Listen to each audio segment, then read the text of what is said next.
it's your girl Bondi Blue and I am back for another Real Housewives of Atlanta review, y'all. Okay, so this episode was actually really damn good. I had to rewind that bitch a couple of times, so I made sure I had everything. So I knew everything that happened. Because, baby, it happened so fast and so many people was fighting. I didn't know what the fuck was going on. So let's just get into it. So Phaedra met with Dwight to plan her baby's inauguration, and they, you know, they doing this like Great Gatsby, you know, looking place with all, it's beautiful, don't get me wrong. They threw together a beautiful party and it was so nice, and they had Secret Service men doing flash dancing, and then Phaedra was dancing with the Secret Service men, and of course Apollo didn't want to participate. And I'm like, you know, Apollo, you're the problem. I don't know if you know, but I don't know what's going on in their relationship, because I'm not in their relationship. But I have to be real with y'all and say that I feel like he was being a total asshole for the entire time that party was going on. You know what Phaedra does at these parties is pump and circumstance. You know what goes on. And you gonna sit up there and act like you don't know what happens at a Phaedra party that is planned by Dwight. Him and his fucking parakeet looking jacket that he have on, looking like a girl, looking like a Fruit Loop. I don't know what the shit to say about Dwight, okay? I don't know what to say about Dwight. He was clean, but the jacket was like, where did you get that from? Why? Why? What for? Because you were going someplace that looked like a jungle, so you needed to dress like one? You was trying to blend in? Oh, was that camouflage? Like, what the fuck is going on? I don't even want to know. All I know is the party was nice. Apollo was acting like an asshole. To me, I feel like Apollo got one, like, either 1 or 2 feet out the damn door. Now, I'm going to get into this story, y'all. I'm going to talk about it. I'm going to talk about it. I'm going to talk about Apollo getting arrested for bank fraud. Okay, I'm going to talk about it. I'm going to say something about it. And I'm going to say that everybody, they've had people coming out for years now saying that Phaedra and Apollo are shiesty and that they have, you know, less than, you know, right business practices. Okay, fine. Phaedra being a part of whatever it is that Apollo had going on. If y'all want the full information, y'all go watch Roxanne's Top of the Blogs for It's Rocks. She did a Top of the Blogs extra where she, you know, went into specifics about it.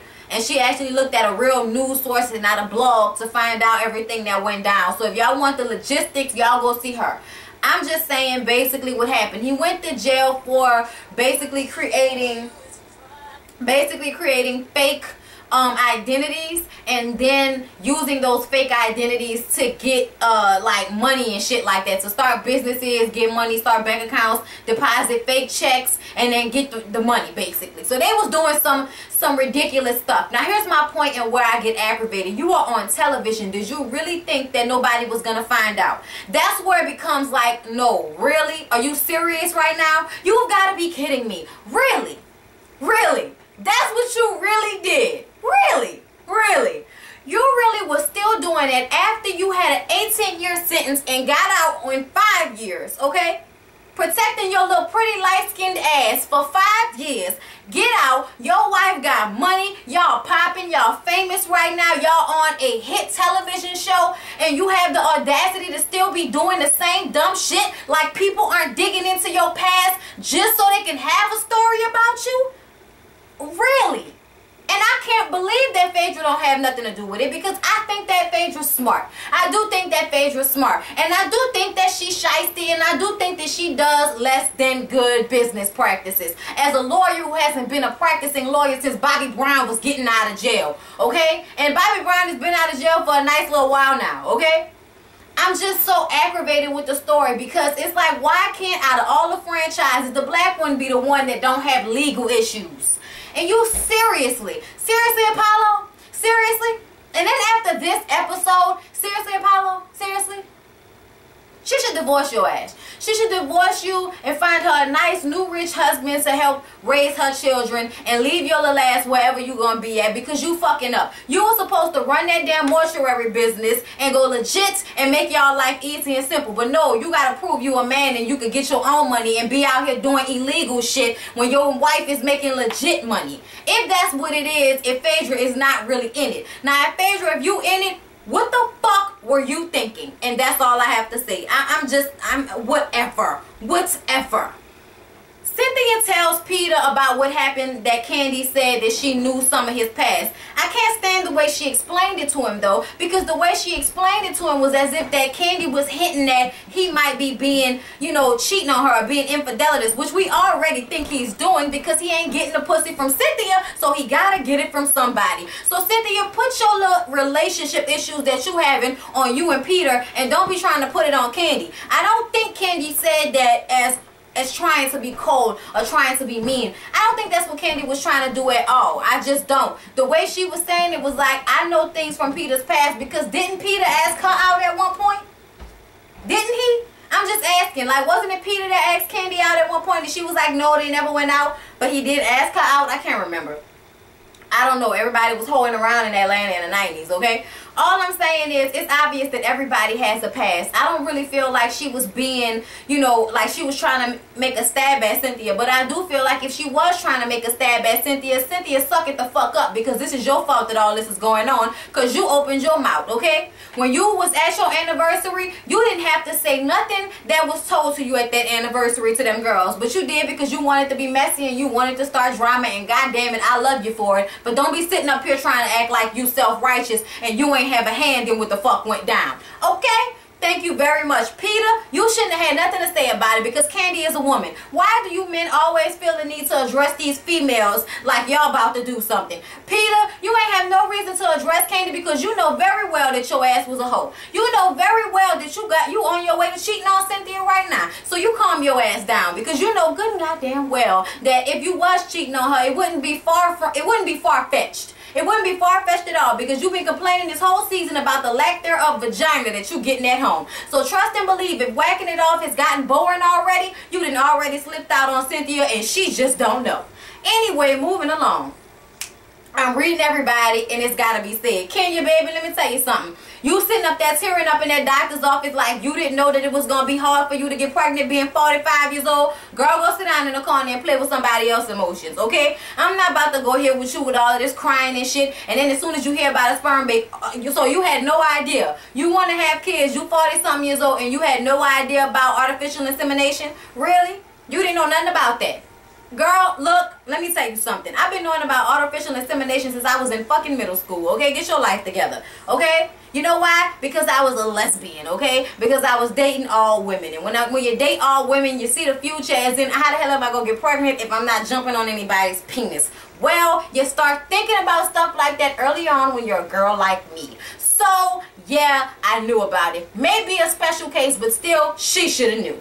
She gets all happy. She gets all in her feelings. Maybe she can get pregnant by her own womb if she gets artificially inseminated. Yeah, maybe. I hope you get pregnant and turn your son into your husband because we all know that that's all you're going to need. You ain't going to never need no man again. And you're going to have your little baby. And then your little baby ain't going to never be able to grow up and be a man or move on because Mama Kenya going to always be running behind his ass asking what he at, what he doing, who he with. I don't like her. Like, come on now. I can already see it. She need to have a girl. She'll probably kill a baby. No, I'm just playing. Don't say that. It's a Lifetime movie. Don't. I didn't say that. Anyway, I'm not editing it out. Whatever. I said I was sorry. It was too much. Don't be mad. Moving along. Candy. So Candy Tide and Don Juan are talking. Y'all, I gotta say hey to Don Juan because he hit me up on Twitter and told me that I had went at him bad last episode. And I told him I was sorry. I gotta entertain people, okay? If you have a moment where you queen out, I gotta magnify it to make it funny, okay? It is what it is. But thank you for hollering at me anyway and telling me that you seen my videos and that they was funny. I still appreciate that. So thank you very much for watching me. Moving along. Tell Candy I said that. Okay, so I'm just saying because I always be on Candy's side. That's just how most of the time I be on Candy's side. She infuriates me with the Mama Joy shit. But besides that, y'all know I'm always here for Candy. Except for when she be being shady and I gotta call her out about it. But this ain't what that's about, okay? So anyway, Candy tells Todd and Don Juan about the musical and Eddie Levert gonna be in a musical. Y'all know I live for Eddie Levert's, okay? You know, because I'm always listening. I have Climbing the Stairway to Heaven on my phone right now. All right on high, stairway to heaven. And we're going step by step, together, step by step. Oh, look. I'm not Eddie Levert, okay? Don't expect me me to sing like this motherfucker. But goddamn if it don't always be like, ooh, climb in. Alright, look, anyway, that's my shit. I'm sorry. That's my song, okay? Anyway, it gets me emotional. Put your hand on my shoulder, lean closer, we're fine. Don't you wanna go? Don't you wanna go? Don't you wanna go? Just like heaven, sweet life. Look, I can't look. Fuck, I can't stop. That's my song. Anyway, so Don Juan left out when the drama looked like it was about to start, because Candy started to tell Todd about Natalie not really being his friend, because he had nothing but nice things to say about Natalie. But she told him she ain't your friend, because she sure the fuck told everybody you was an opportunist. Sang that shit like a canary. Yes, she did. So she ain't your friend. Remember that. I'm sorry, y'all. That's simply apple juice is everything in life. Anyway, I was thirsty. So Kenya and Miss Lawrence go to the sperm bank. This nigga asking for lube. Oh, alright. And she's trying to get the ID number from the dude that came in. You know, he was tall and he was nice looking, so she wanted to know his sperm number. And I was like, the thirst. The thirst. I don't know. That's just how I feel. The thirst. It's so real. It's so very real. When she starts to talk to the people, she starts to give them an explanation of the type of man she would want. And then it goes into green eyes. And it's like, bye, Kenya. And then I checked out, because ain't nobody got time for that. And then she was all surprised and shit when she saw the sperm. And I'm like, bitch, you ain't never seen Look Who's Talking? Every Look Who's Talking movie is starts off with sperm. And you ain't never seen that shit before? Never mind. Anyway, so then we get to Nene Love Slumber Party. Bitch, Nene was on that shit. Nene was on that Molly, popping, and she was ready. She was sweating. Whoa! She was ready to get this shit on. She know that her marriage is intact and ain't none of the drama about her shit. So she ready to set it off in the rest of you bitches' relationships. Let's get it started, motherfuckers. And she was so upset because Kenya was late. Because, bitch, Kenya, this shit was supposed to start off as soon as you walk through the fucking door. She ain't wait 5 minutes before she let that shit to Kenya and Natalie. And I keep it real. Keep it 100. Lord, y'all, let me get into it. It was just so much. She came out there modeling in her little outfit and shit, walking back and forth like she was on something. You know what I mean? Like, calm down, Nene, calm down. When Kenya finally got there, she was all aggravated and shit, slammed the door in Kenya's face. And, you know, like was saying that she didn't look good and to sit down and that she could leave. And Kenya was like, whatever, Nene. Okay, Nene. And what it really is that I felt bad for Kenya in the way that, bitch, I'm a grown woman. You ain't gonna have me in here and disrespect me and try to, like, make a fool out of me and talk to me like I'm your fucking child in front of all these grown-ass people. Fuck you. I don't give a fuck whether this your party or not. Like, it just would have never went down like that. But Kenya want to be nice. You know, she want to play nice with Nene because Nene is that bitch on this show. So she gonna play nice with her. So she go ahead and sit her ass down, and then, you know, they continue asking the questions. One of the questions they asked before she got there was, would you be okay with your mate being bisexual? And that question was shade at Portia, and Portia was like, no, I'm not okay with that. And it's like, Portia, stop fucking lying, because you already said that Cordell told you he liked the D back in the day and you was okay with it. So stop acting surprised now. You knew she was gonna put that question in the box. Yes, Phaedra, Nene is being shady as shit. The other question was, would you have a problem being in the same room with someone that your mate has had sex with? Portia was like, hell yeah, I'd have a problem with that. Of course you would. Be quiet, because they got about 3 or 4 people in here that didn't have relations on one another, you know, speculating, whatever. Candy was rolling her eyes like, I don't give a shit. And it's like, girl, look, all right, you know what I'm saying? Like, Nene had them questions in there about that bullshit, and we all know that. So when Cynthia turned around and asked that question to Peter, Peter was like, well, shit, I hang with Leon all the time, and I know y'all got it in because y'all got a kid together. You know what I mean? So that was the little fun part. And it was like, it was all fun and games up until they start talking about the strip club, y'all. Peter started talking about being in a strip club and he buying drinks and he'll get a lap dance for his partners, but he ain't getting no lap dance. And Candy was like, now you sure you want to go there, Peter? You sure you want to go there? And Pete, you know, she was like, I was trying to keep this to myself. I was trying to keep this to myself because I've been in a strip club with Peter, and I'm just saying, I was looking at this to myself, but you in here talking about it. Like, no, it don't so. And Candy said it. Candy was like, nah, I done been in a strip club with you, so let's not even do that. Let's not even go there. It was very uncomfortable. And then Apollo started talking about him being in a strip club spending $8,000. What? What? When I tell you everybody in there went ballistic, $8,000, nigga, what the fuck wrong with you? And he like, it's my money. It's not Phaedra money. It's my money. Like, it's my money. It ain't hers. I ain't spending her money. And he's absolutely right. He's absolutely right. If he wants to spend $5,000 to $8,000 of his hard-earned money, I mean other people's hard-earned money, on pussy in a strip club, then by all means let him go ahead and do that. But the IRS will catch up with you, obviously.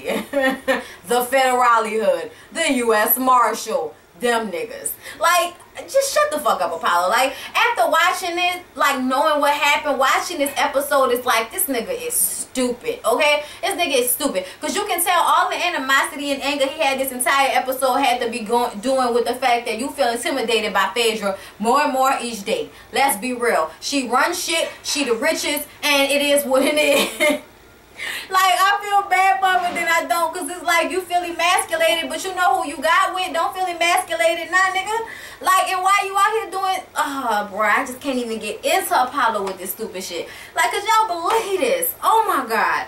Anyway, so, you know, what they said, okay, so he gets into the $8,000. So then Mimi started being messy, and that's when she was like, everybody keep it 100, and Natalie started to tell Christopher about what Kenya said about her being his common law wife. Well, Christopher gets up before she even gets a chance to finish talking, and Portia was like, you want to take your seat, joking, and he was like, nah, I'm gonna stand up, because he was like, because I want to address her. So he was standing a nice comfortable distance away from Kenya, but he was still standing up as she was sitting down. And he was telling her, like, I don't know what medications you've been taking, but, you need to mind your business. He didn't really even get to really speak on the situation because Kenya got up. Because Natalie was like, don't backpedal now, Kenya. And Kenya ain't really even say nothing yet. She was like, I'm not backpedaling. I'm about to front pedal on your ass. So Kenya got up and was walking towards Natalie. Well, it looked like, to me, Christopher looked like she might have been trying to go towards his wife like she might fight her. So Christopher grabbed her arm. Now, I don't know about Christopher being abusive and all this. I heard somebody putting in the comments saying that he abused Halle Berry, but that's not true. We all know that that was Wesley Snipes that fucked up her eardrum. Okay, now I do think that he used to abuse her as well. I don't think he messed up her eardrum, but I think he used to abuse her as well. Now, I don't know, but the nigga look abusive to me the way he got up and stood up and all of that stupid shit. So to me, he did look abusive. Brandon, her assistant, got up and grabbed him and was like, don't put your hands on her. Don't put your hands on her. So Christopher pushed him hard as fuck, and then Peter got in between him and pushed him further back, and then Apollo pushed him down, and I think somehow he punched Apollo in the eye or hit Apollo or something like that, because Apollo was like, fuck that, and Apollo started trying to hit him while he was in a beanbag, and then I think one of the chicks, I think it might have been Phaedra or somebody else, was trying to grab him, and then Peter's on top of Apollo, and then Greg got Christopher in the full Nelson like it ain't nothing, like he got him and little ties on the side trying to help him. It's like, nigga, please, Greg got this under control. Nene takes Kenya in the back and starts going off on her after everything is separated, saying that she should have never got out her seat. She should have never got out her seat, bum rushing nobody, and that never would have happened. And I'm like, first of all, yeah, she might not have shouldn't have got out of her seat like she did, but at the same time, that nigga was standing up, so why couldn't she stand up? Like, get the fuck out of here with that. Another thing is that you started this shit, Nene. You going off on Kenya like it's all her fault, but in retrospect, you started this shit when you talking about we need to bring it up and clear the air. You know ain't nobody gonna clear no air in this motherfucker. Them men just as messy as those women, so you know a fight gonna go down. Every time they get into an altercation, a fight damn near go down. Like, come on now. She in the back hollering at Kenya. Kenya's like, no, that's not right. I'm not gonna apologize for getting up. And you shouldn't apologize because his ass shouldn't have got up, okay? First and foremost, let's just get that out there right now. But I do see how Kenya, might have escalated the situation, but I feel like Brandon escalated it by, but then again, like if I was with my male friend and this nigga gonna put his hand on me, then I would expect my friend to be there for me too because he's a man. So I'm not mad at Brandon, but I do feel like this nigga always trying to, like, get some shine on TV. Like, that's what I really feel like about Brandon. Like, it's the second or third time you done got into it with them. You know what I mean? So, whatever. So, Apollo was like, you know, trying to calm down, I guess, and Phaedra was talking to him, and he was like, stop fucking talking to me. It's obvious that he's pissed off at Phaedra as well. He probably didn't even want to be there. So, when she's saying we about to go, he starts taking everything off, and then he start walking over here like, my name is Apollo. Like, he about to handle shit. Like, he got buff right quick. And I was like, he been buff, but that nigga swole the fuck up when he took that shirt off. Like, he was about to go straight martial arts on this nigga. Like, straight Jackie Chan. Like, he was about to start, like, do it. What you about to do? You know what I'm saying? Like, it was just crazy. I was like, man, it's about to go fucking down. Like, and then it looked like Candy gonna get into it with Cynthia and Peter. That's who she talking about will drag you in this bitch. And I'm like, whoa. Whoa. Y'all, this episode was so crunk. This shit was so crazy. Like, I'm still like, oh my God. Like, word. The fuck? Yo, that shit was crazy. I can't wait to see it. The next episode don't come on until February 9th, so that means we skipping a day, I think. Like, what's today, the 26th? Yeah, so, yeah, we skipping a week. What's up with that? What's up with that? Did y'all see Beyonce perform on the Grammys with Jay-Z? A snooze fest. They could have kept that shit. She moving and twerking in a chair and all that, bitch. If you wasn't gonna get in a real bathtub with Jay-Z in it and surfboard, for real, bitch, then you could have kept that to yourself. You should have performed another song, because if you weren't gonna do no choreography, we didn't need to see that shit at no Grammy performance. No, thank you. I needed your whole assembly to be there for that. Okay, thank you. It was the Grammys, bitch. What? That's all I gotta say, y'all. Like, comment, and subscribe, and I'll see you guys in my next video. Peace out.